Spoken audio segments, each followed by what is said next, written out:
네, 안녕하세요. 유현태입니다. 네, 지난 주말에 있었던 슈퍼매치 리뷰를 하러 왔습니다. 슈퍼매치는 K리그 최고의 더비 경기 가운데 하나다, 라는 말이 있는데, 이번 시즌에 두 팀 성적이 썩 좋지 않아서, 파이널 B 라운드에서 벌어지게 됐습니다. 이 경기가 지금 득점이 안 나오고 0대 0으로 끝나면서 조금 지루한 게 아니냐라는 평가가 있었는데, 저는 오히려 좀 흥미롭게 본 점들이 있어가지고 그 점들을 조금 내용적으로 짚어드리면 어떨까라는 생각이 듭니다. 근데 제가 이제 설명드리려고 하는 거는 지난번 맞대결하고 이 두 팀의 현재 상황을 조금 고려해서 보시면 조금 더 재밌지 않을까라는 생각이 듭니다. 이게 좀 다른 시각이 될 수 있으면 좋겠어요. 네, 먼저 한번 볼까요? 자, 제가 제일 먼저 보여드리고 싶은 장면은 제가 제일 먼저 보여드리고 싶은 장면 이런 장면입니다. 지금 수원이 서울이 공을 최후방에서 공을 잡고 있을 때 거의 압박을 하지 않아요. 이 여기 최종 라인에 붙어 있는 이 세 명의 수비 지금 기성용 선수 미드필더지만 이쪽 밑에 있는 선수들까지 포함해서 전방부터 전반에는 압박을 하지 않았습니다.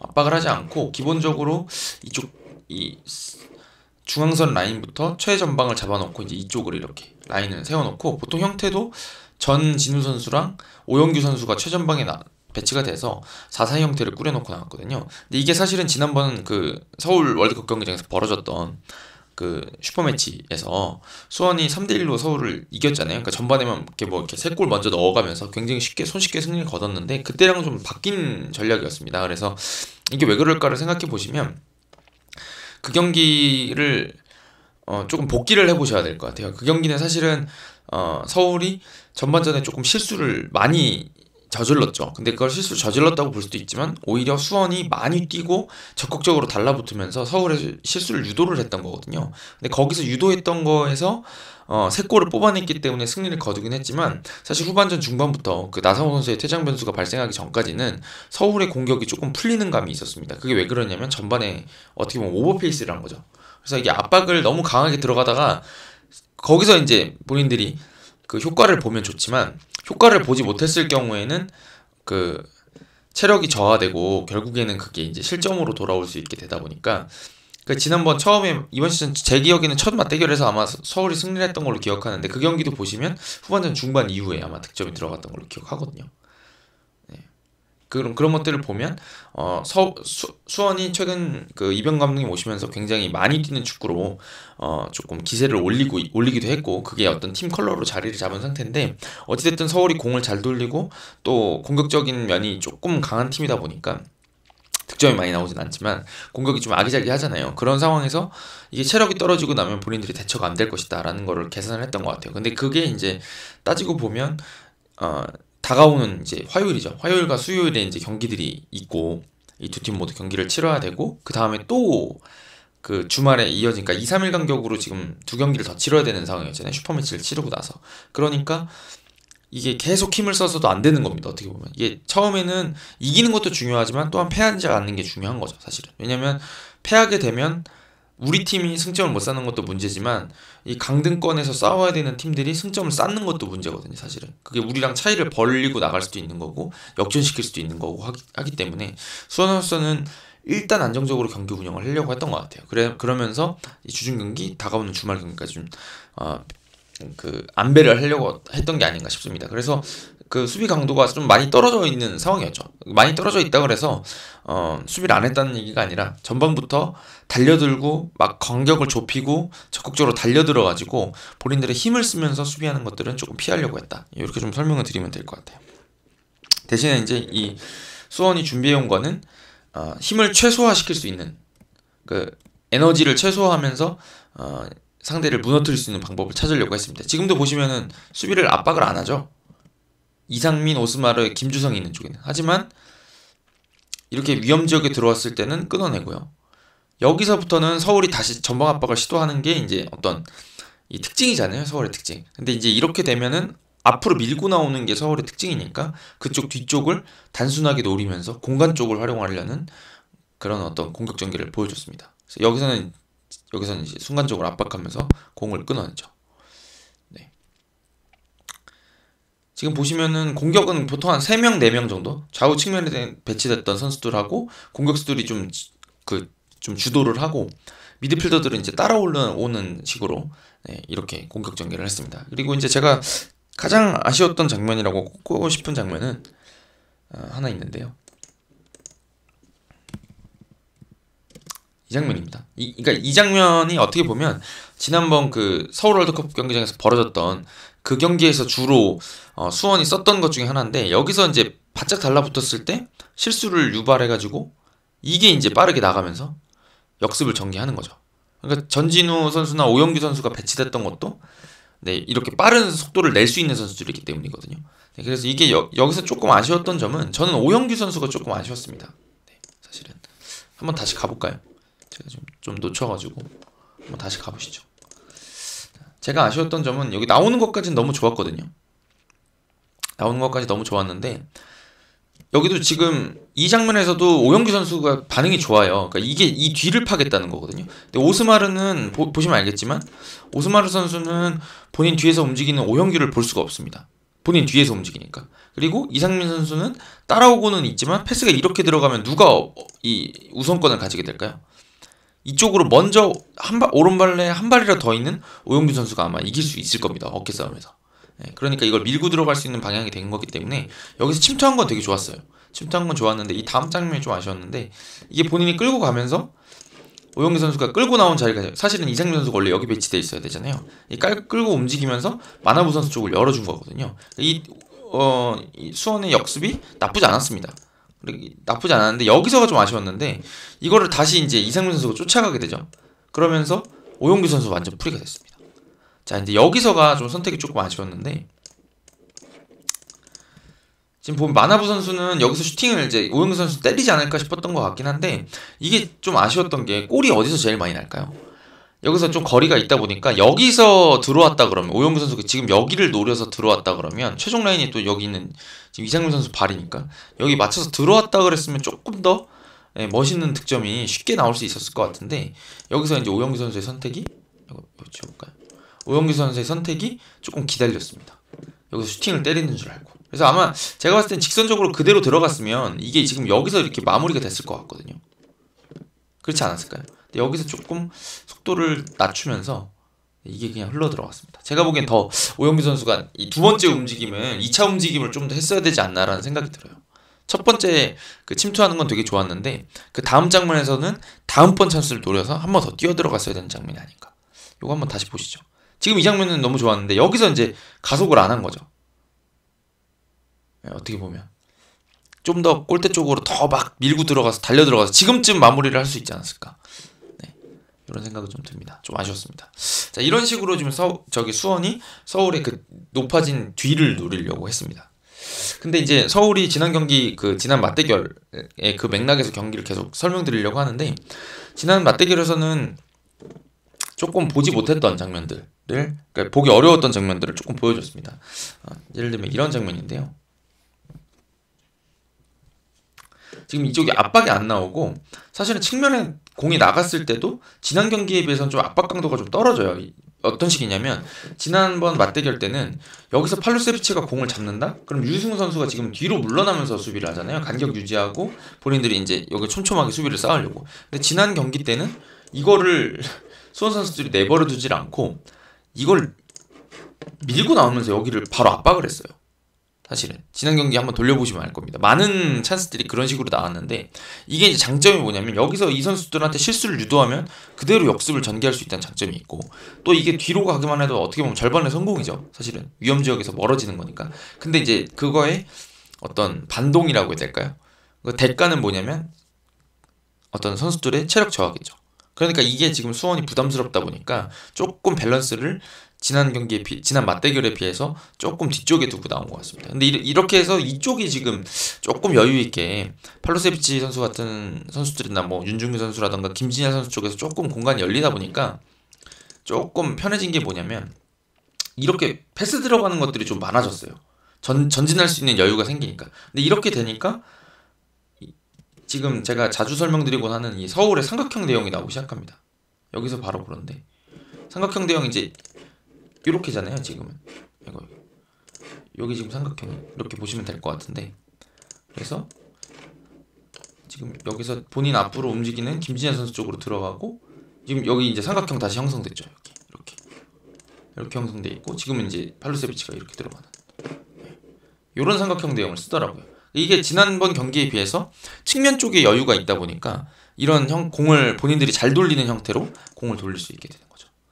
네, 이것도 지금 굉장히 날카로운 찬스였는데 크로스가 조금 밋밋했던 것 같고요. 여기서 지금 확실하게 슈팅을 못 때려고 수원 선수들 반응이 좋아가지고 이렇게 끊기긴 했지만 지난 경기에서는 그 팔로세비치가 처음 공 잡았던 그 위치부터 압박하면서 수원이 서울을 괴롭혔었는데 이번 경기에서는 그게 잘 안 나왔다. 이런 걸 좀 느낄 수가 있었습니다.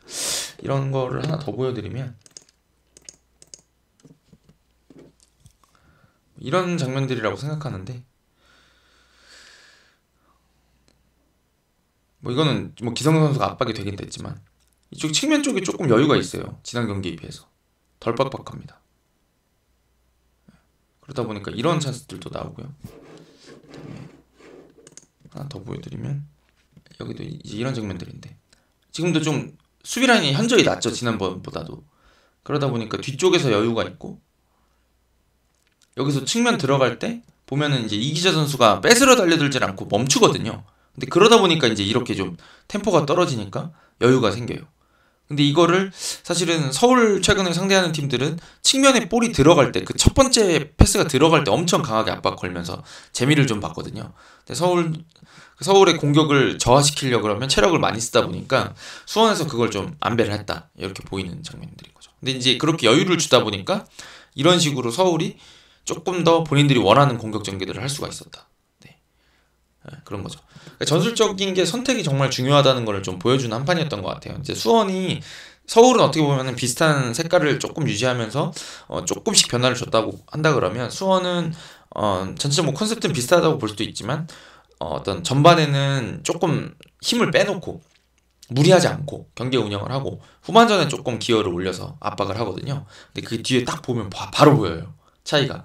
근데 그런 식으로 하면서 이번 경기뿐만 아니라 전체적으로 시즌 전반을 생존을 위해 잔류를 위해서 조금 체력 안배를 했던 게 아닌가라는 생각이 듭니다. 그러니까 이제 많은 분들이 0대0이니까 재미가 없었다라고 생각하시지만 어떻게 보면 이런 고민들을 같이 볼 수 있다 그러면 조금 더 경기를 재밌게 볼 수 있지 않을까라는 생각이 듭니다. 저는 그래서 이번 경기가 좀 치열했다고 봐요. 개인적으로 굉장히 치열해 보였습니다. 왜냐면 조심스럽지만 이 0대0에서 균형이 깨지면 와르르 무너질 수 있잖아요. 지난번 서울도 계속 수원한테 골 먹은 다음에 막 밀고 나오다가 뒤를 내주는 경우들이 생겼으니까. 그러니까 두 팀 다 굉장히 신중하게 실점하지 않으면서 한 골을 딱 넣고 이제 거기서부터 풀어가려고 하는 게 힘싸움을 많이 벌이게 된 거죠. 그러니까 밸런스를 본인들이 먼저 무너뜨리는 거는 조금 부담스러워했던 경기가 아닌가 싶습니다. 자, 그 다음에 좀 후반으로 가볼까요? 그 전에 저 하나 더 보여드리죠.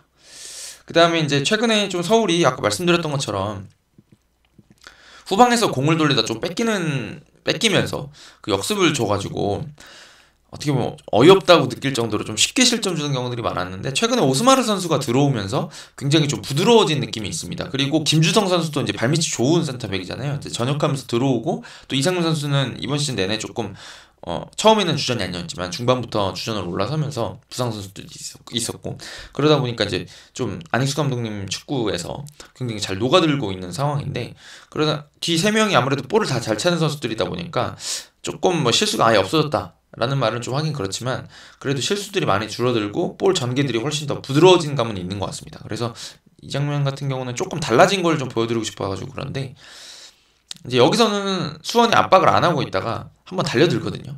지금 전진우 선수가 달려들면서 이렇게 달려들잖아요.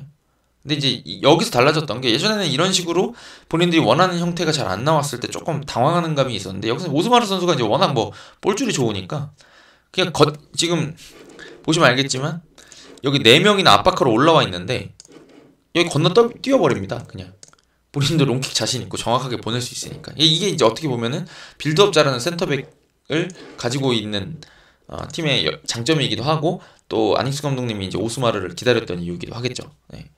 그래서 이제 여기서 또 풀려 나오는 게 있어요. 이런 식으로 풀려 나오니까 당연히 측면 쪽에 여유가 좀 생기고요. 그러다 보니까 이제 이런 식의 패스들이 들어가게 되는 거죠. 네.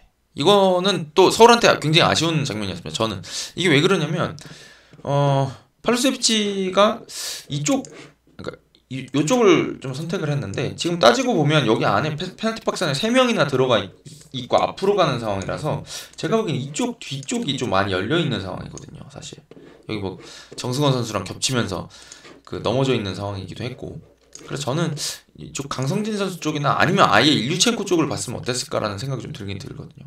근데 이게 지금 가까운 쪽 골대 쪽으로 보내가지고 이쪽이 조금 선택이 조금 아쉬웠던 것 같긴 합니다. 네, 마무리가 안 돼서. 네, 그렇지만 어찌됐든 서울도 마냥 이렇게 지금 역습당하는 거에 당하기만 하진 않는다. 조금씩 스타일은 유지하되 조금씩 변화를 주고 할 수 있는 것들을 시도하고 있다. 이런 얘기 좀 드리고 싶었습니다. 자, 그 다음에 후반전은 좀 짧게 보고 가시죠. 후반전은 본인들이 원하는 거를 이제 수원이 이제 그 홈에서 승리를 거두기 위해서 전반보다 훨씬 강도를 높여서 압박을 시도합니다. 이런 장면들에서 이제 몇 가지 찬스들이 왔었는데 이제 마무리가 안 된 게 조금 아쉬웠죠. 이게 지금 보시면은 전반전이랑 압박 강도가 딱 달라진 게 느껴지시나요?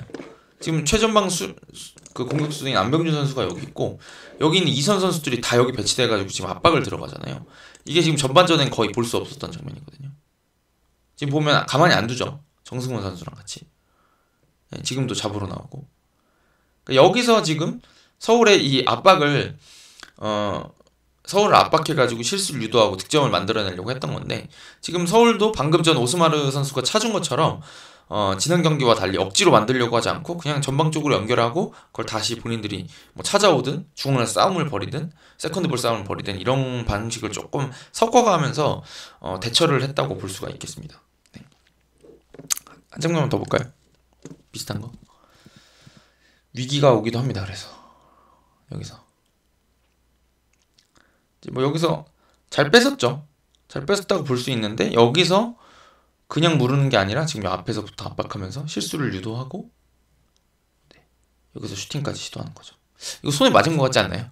근데 아마 골킥이 선언된 것들 선언됐던 걸로 기억하는데 어찌됐든 이런 찬스들을 많이 수원이 만들려고 했습니다. 근데 여기서 그 확실한 찬스들을 잡지는 못했던 것 같아요. 네. 그 압박 강도가 높아졌음에도 불구하고 서울이 그럭저럭 대처를 잘 한데다가 수원 선수들도 후반전 초반부터 한 중반까지 압박을 많이 걸었는데 거기서 이제 결과가 나오지 않다 보니까 아무래도 이제 체력이 본인들도 70분씩 뛰었는데 압박 강도를 뭐 20분만 높였다고 하더라도 굉장히 힘든 시점이 왔겠죠. 그러다 보니까 그 이후로는 조금 압박 강도도 좀 유지하지 못하고 찬스들을 많이 못 만드는 장면이 아니었나라는 생각이 듭니다. 자, 근데 이제 제가 하나 말씀드리고 싶었던 거는 좀 서울이 사실은 최근에 좀 팬들도 그러시고 좀 고민이 있으셨던 게 점유율도 높게 가져가고 본인들이 볼을 잘 돌리려고 하는 건 알겠는데 대체 언제 골을 넣냐 이런 얘기들을 좀 많이 하시는 것 같아요. 왜냐면은 그 서울이 공을 잘 돌리는 걸 알다 보니까 상대편의 대처들이 어떻게 돼 있냐면 서울의 공격을 잘 틀어막는 거에 많이 이제 방점이 찍혀 있고 그 다음에 이제 역습을 전개했을 때 서울이 대처하지 못하는 게 많았거든요. 근데 이제 그게 어느 시점에 저는 그 장점이 돼서 돌아온다고 생각하냐면 후반전 중반 이후에 체력이 떨어지고 나면 그 상대편 수비수들이 전반전 생생할 때만큼 수비를 강도를 유지를 못합니다. 그때 서울한테 찬스들이 많이 와요. 사실은 서울이 더 기술적인 선수들이 많고 발이 더 잘 맞아 들어가고 실수들을 줄일 수 있다 그러면 전반에도 이제 찬스들을 많이 만들어낼 텐데 그게 쉽게 되지 않다 보니까 상대가 이제 체력이 떨어지고 나면 서울이 연습하고 훈련해온 그 것들이 더 잘 보이는 거죠. 그런 장면들이 없었냐? 있었습니다.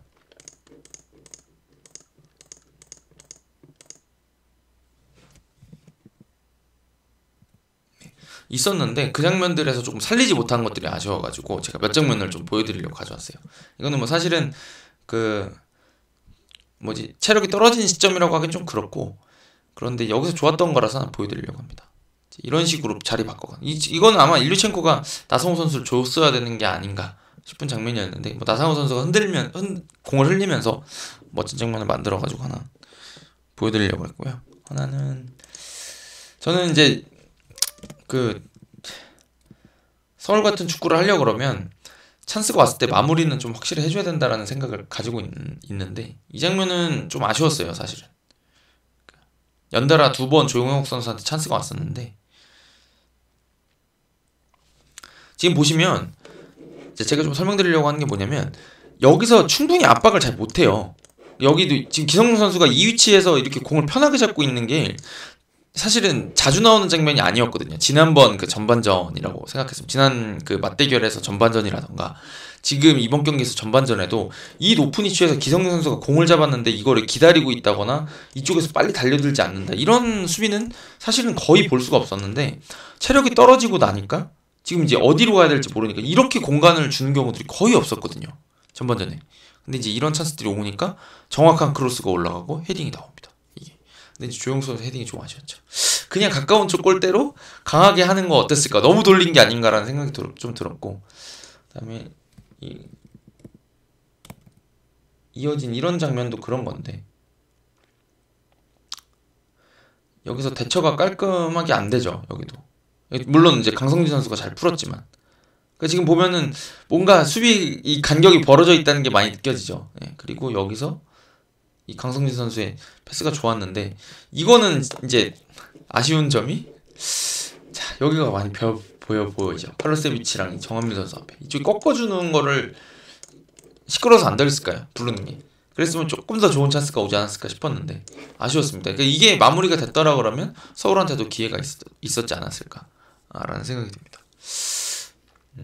자, 그래서 저는 이번 경기가 조금 두 팀 다 나름대로 할 말은 있는 경기였던 것 같아요. 수원은 지난번처럼 막 달려들다가 우리가 먼저 골을 먹거나 체력이 떨어지면 이번 경기만 망치는 게 아니라 다음 경기까지 영향이 오니까 조금 안정적으로 할 거야 라고 경기를 했던 것 같고, 서울은 우리는 색깔을 유지하지만 그렇지만 무리해서 공격하다가 공을 뺏겨서 역습받지는 않으려고 해야 되겠다라는 점을 가지고 조금 더 지키면서 경기를 하다 보니까 소극적인 면도 있었던 것 같아요. 그렇지만 이 두 팀이 가지고 있는 나름대로의 컬러를 가지고 이 90분 중에 이만큼은 우리가 힘을 쓸 거야, 이만큼은 우리가 더 잘할 수 있어 라는 거를 가지고 전략적으로 경기를 운영했던 것 같습니다. 그래서 저는 좀 재밌게 봤습니다. 이 두 팀 감독님의 수싸움을 조금 읽을 수 있는 것 같아서 그런 쪽으로는 좀 재미가 있었던 것 같아요. 근데 이제 아쉬웠던 점들은, 이게 골이 터졌다 그러면 아마 더 치열한 경기가 됐을 겁니다. 서울 같은 경우도 지금 원정에 와서, 원정이라고 하지만 슈퍼매치에서 질 수도 없고 지난번에 너무 크게 졌기 때문에, 그리고 지금